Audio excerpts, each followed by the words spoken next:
Mira, de entrada, la sugerencia que yo haría inicialmente es tratar de distinguir, no necesariamente oponer, tratar de distinguir el pensamiento complejo y las ciencias de la complejidad.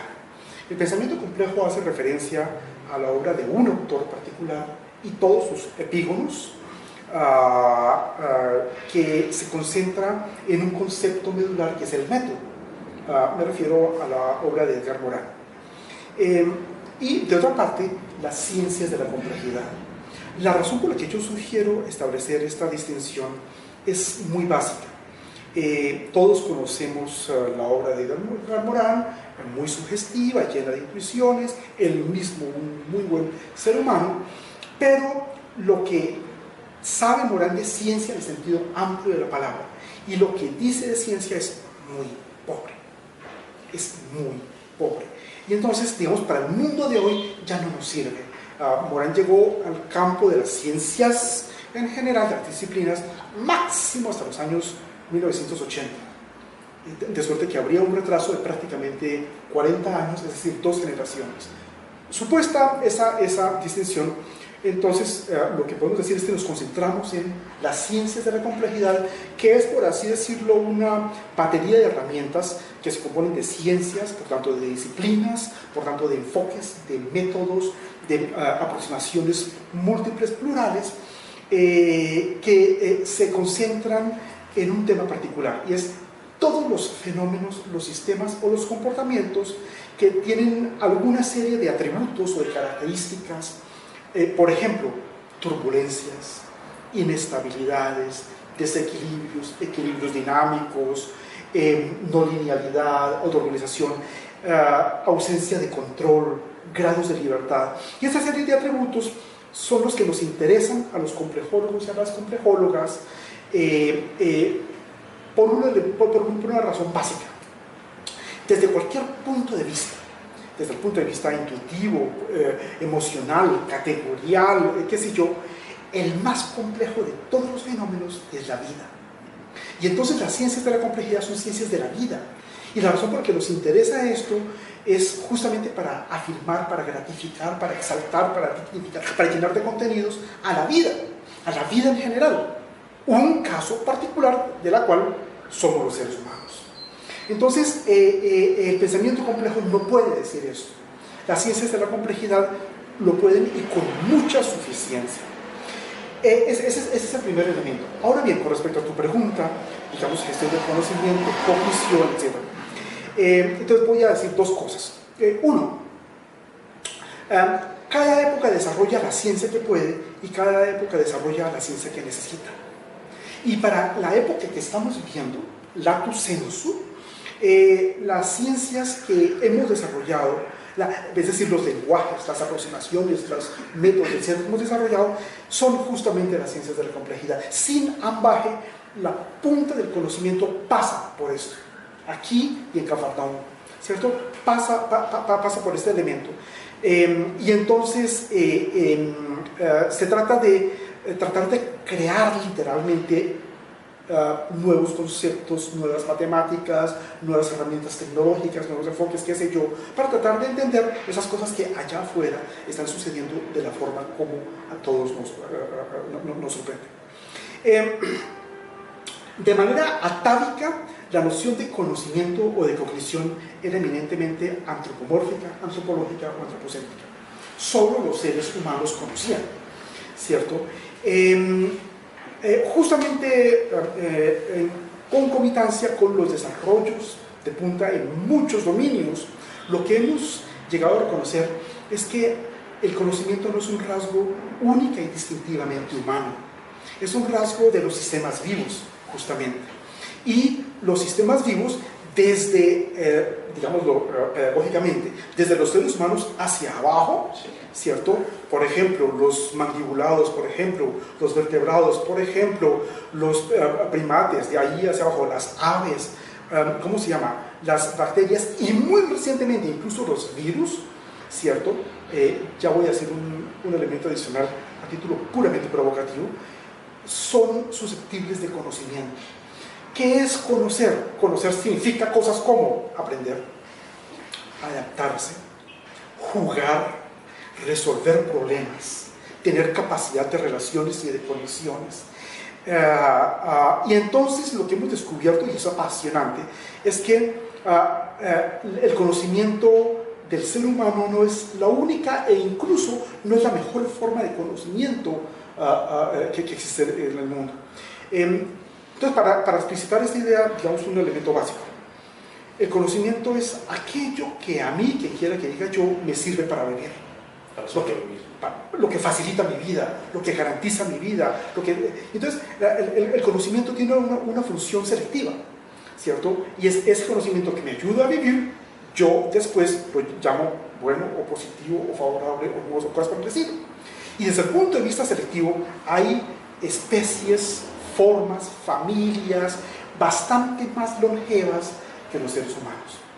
Entonces, la relación que me sugieres entre conocimiento y complejidad justamente tiene que ver con la invitación, digámoslo amablemente, la invitación a el reconocimiento expreso de que pensar en términos de complejidad significa, lo digo de dos maneras, con que cojamos una suficiente, pensar en términos biocéntricos o ecocéntricos, es decir, en términos ya no eminentemente antropomórficos, antropológicos, antropocéntricos.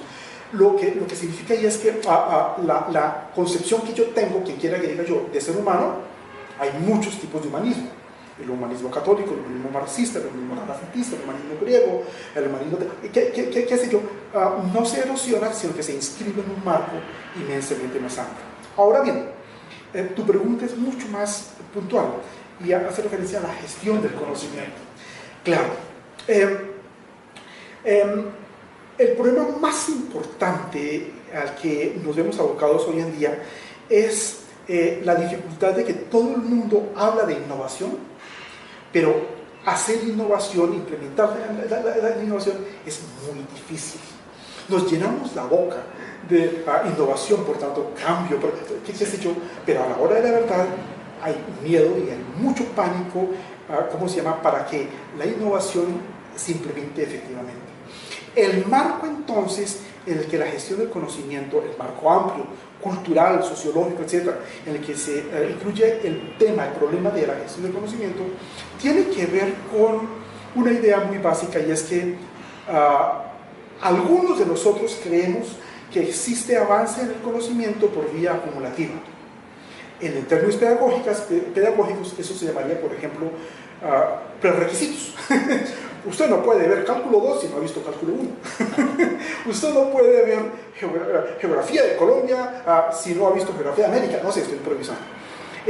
Requisitos, prerequisitos, correquisitos. Esa sería una manera de decir el conocimiento avanza de forma lineal, acumulativa. Esa forma, gracias a varios historiadores de la ciencia, se llama ciencia normal. Sí. Y lo que hace esa ciencia normal es normalizar a los seres humanos. Los seres humanos normales, normalizados, son sencillamente funcionales. Las expresiones de Napoleón y otras útiles. Pero no es la única forma de progreso del conocimiento. El conocimiento sucede justamente como tiene lugar la evolución, y es por vía de quiebres, de rupturas, de discontinuidades, de emergencias, es decir, en las comisuras, en los pliegues, para tratar de utilizar otro lenguaje.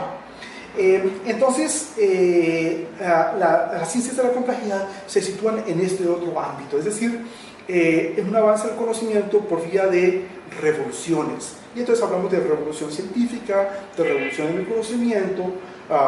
Podremos hacer referencia a varios autores, en este momento me interesaría mucho. Entonces la gestión del conocimiento es cómo gestionar conocimiento, supuesto el hecho de que los procesos acumulativos, normalizadores, ya no son necesarios ni son suficientes, y poder entonces, lo voy a decir en términos de ingeniería industrial, por ejemplo, pensar no única y ya principalmente en términos de innovación incremental, que siempre será importante, sino de innovación radical. Entonces, lo que hacemos nosotros es tratar de conducir el foco hacia la importancia de la innovación radical.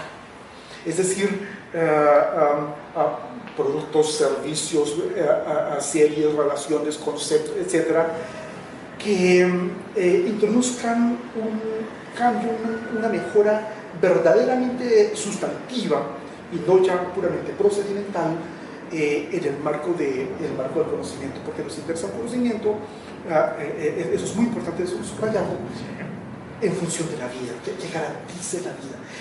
Esto está en el ABC de la complejidad. La vida y el conocimiento son una sola y misma cosa. Lo que hacen los sistemas vivos para vivir es lo más grandioso y lo más peligroso que pueden hacer, y es conocer. Y el proceso de conocimiento implica exploración, desafío, cuestionamiento, cambio, adaptación, incertidumbre. Incertidumbre manifestada.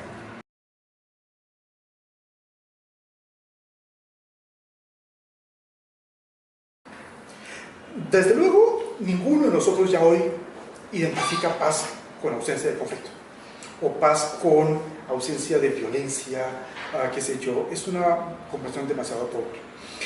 La sugerencia en el marco de complejidad que quisiera hacer es que nos interesa manifiestamente la paz como una circunstancia, como un medio, como un momento que está en función de la, no como una finalidad, está en función de la finalidad misma, que es afirmar, gratificar, exaltar, llenar de contenidos a la vida.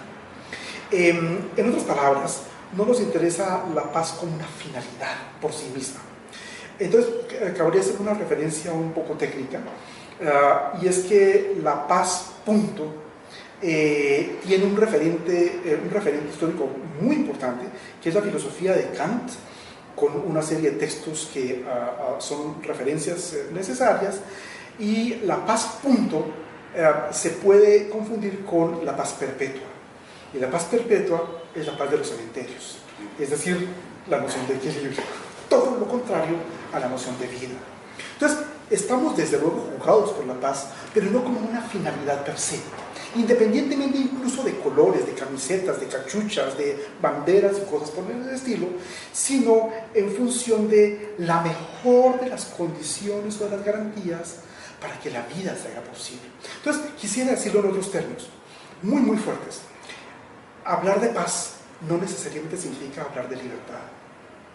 Y lo que nos interesa es que haya mayores grados de libertad. Un sistema complejo es un sistema que tiene bastantes máximos grados de libertad. Entonces, no por hablar de paz estamos hablando de un elemento que nos interesa mucho, y es llenar la vida de grados de libertad. En muchas ocasiones pudiera parecer todo lo contrario, y eso se llama en la historia del pensamiento la Pax Prusiana, la Pax Americana, la Pax Romana, y así sucesivamente, ¿cierto? La paz está en función de la existencia humana, de la gratificación de la vida, del cuidado del medio ambiente, digamos, de la armonía con la naturaleza, que son las que absolutamente debe ser el referente. Estos son simplemente algunos de los temas que quisiéramos tratar en el séptimo congreso de la Red RILES. Te agradezco mucho, y a ustedes también, muy amable. Muchas gracias.